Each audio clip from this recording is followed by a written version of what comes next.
ಮಕ್ಕಳಿಲ್ಲ, ಅವ್ರ ಎಜುಕೇಷನ್ ಇಲ್ಲ. ಕಾರ್ಯಕರ್ತರು ಫ್ರೀಯಾಗಿ ದುಡಿತಿರೋದು ಬಿಟ್ಟು ಆಗಲ್ಲ. ಯಾಕಂದ್ರೆ ನಮ್ಮ ಕರ್ಮ ಸಿದ್ಧಾಂತ ಇವತ್ತು ದುಡಿರಿ ನಾನು ನೋಡು ದೇವ್ರು ಕೊಡ್ತಾನ ಅನ್ನುವಂಥ ಒಂದು ಸಿದ್ಧಾಂತ ಅದ.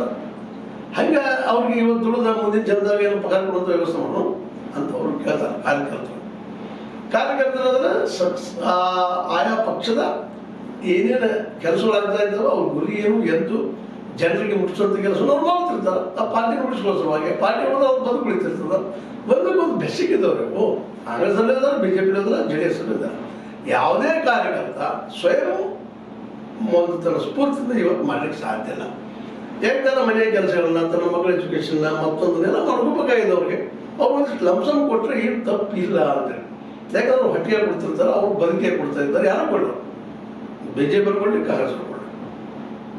ಹಾಗೆ ಖಾಲಿ ಯಾರು ಬರೋದಿಲ್ಲ. ನೋಡ್ರಿ ಫಂಕ್ಷನ್ ನೋಡಿದ್ರೆ ಯಾರು ಬರೋದಿಲ್ಲ. ಫಂಕ್ಷನ್ ಗಾಡಿ ಕೊಡಿಸ್ಬಿಡ್ಬೇಕು. MLA ಮಧ್ಯಾಹ್ನ ಊಟ 10 ರೂಪಾಯಿ, 500 ರೂಪಾಯಿ ಕೊಡ್ತೀವಿ, 200 ಕೊಡ್ತೀವಿ, 500 ಕೊಡ್ತೀವಿ, 300 ಕೊಡ್ತೀವಿ ಅನ್ನಬೇಕು.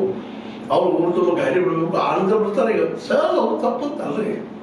ಉದ್ಯೋಗ ಅವತ್ತಿನ ಉದ್ಯೋಗ ಹೋಗ್ತಿರ್ತಾರೆ, ಒಂದು ದಿವಸ ಕೂಲಿ ಹೋಗಲ್ಲ. ಹೌದು, ಅವರೇ ಬರ್ತಾರೆ ನಿಮ್ಮ ಸಲುವಾಗಿ. ಮತ್ತು ನೀವು ಪ್ರಣಾಳಿಕೆಗಳು ಏನೇನೋ ಹೇಳಿಸಿ ಮಾತಾಡ್ತಾ ಇದ್ರಿ, ಲೇಟಾಗಿ ಬರ್ತೀರಿ, ಹಾಗೆ ಹೊಡೆದಿರ್ತೀರಿ. ಅಷ್ಟಿದ್ದು ಏನಿಲ್ಲ, ಹೇಳಿಕೆ ಆಗಿಲ್ಲ. ಇದು ಎಷ್ಟಾಗುತ್ತೆ ನಿಮಗೂ ಗೊತ್ತದ, ನಮಗೂ ಗೊತ್ತದ. ವಾಟಿಗೆ ಹೆಂಟ ಆಮೇಲೆ ತುಂಬ ಒಂದು ಸ್ವಲ್ಪ ಏನೋ ಬದುಕಿ ಅನುಕೂಲ ಮಾಡೋ ಪ್ರಯತ್ನ ಮಾಡ್ತಾ ಇರ್ತಾರೆ. ಆದರೆ ಎಷ್ಟೋ ಅಂದ್ರೆ ಏನೋ ಉಪವಾಸ ಬಿದ್ದು ಸಾಯಂತ ಪ್ರಸಂಗ ಇನ್ನೂ ತಪ್ತಾ ಇಲ್ಲ ನಮಗೆ. ಒಂದಿಷ್ಟೇನೋ ಇತ್ತೀಚೆಗೆ ಒಂದು ಗ್ಯಾರಂಟಿ ಮಾಡಿದ್ರೆ ಅಂತ ಬಂದಿಲ್ಲ. ಸ್ವಲ್ಪ ಆ ಹೊಟ್ಟಿಗೆ ಹೆಂಜರಿ ಬೀಳ್ತದಪ್ಪ ಅನ್ನೋದು ಧೈರ್ಯದಿಂದ ಜನ ಮುಂದೆ ಹೋಗ್ತಾ ಇದ್ದಾರೆ. ಈ ಒಂದು ಕೆಲಸದಿಂದಾಗ ಇತ್ತೀಚೆಗೆ ನಿಮಗೂ ಗೊತ್ತದ, ಎಲ್ಲರಿಗೂ ಗೊತ್ತದ, ಮಿಡಲ್ ಮ್ಯಾನ್ಗಳು ಬರ್ತಾ ಇದ್ದಾರೆ. ಮಿಡಲ್ ಮ್ಯಾನ್ ಅಂದ್ರೆ ಸರ್ಕಾರದ ಯಾವುದೋ ಸವಲತ್ತು ಕೊಡ್ತೀವಿ ಅಂತ ಹೇಳಿ ಅದರಲ್ಲಿ ಒಂದಿಷ್ಟು ಪರ್ಸೆಂಟೇಜ್ ವ್ಯವಹಾರ ಮಾಡ್ಕೊಂಡು ನಾವು ಬರ್ತಾ ಇದ್ದೀವಿ ಇಲ್ಲಿವರೆಗೆ.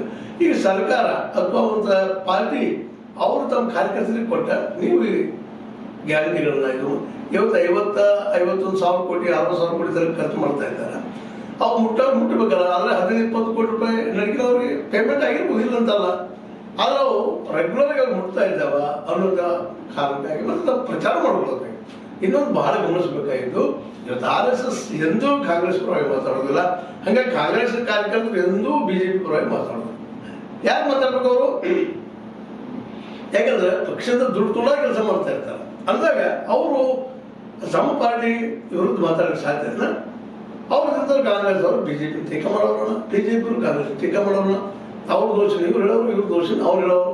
ಜನ ಮುಂದೆ ಒಬ್ಬನೊಬ್ರು ಆ್ಯಂಟಿ ಏನು ಮಾಡೋ ಪ್ರಯತ್ನ ಮಾಡೋರು, ಖಳನಾಯಕ ಮಾಡಲಿಕ್ಕೆ ಪ್ರಯತ್ನ ಮಾಡೋರು. ಅಂದಾಗ ಅವ್ರು ಮುಂದಿನ ಎಲೆಕ್ಷನ್ದಲ್ಲಿ ಗೆಲ್ಲೋದಕ್ಕೆ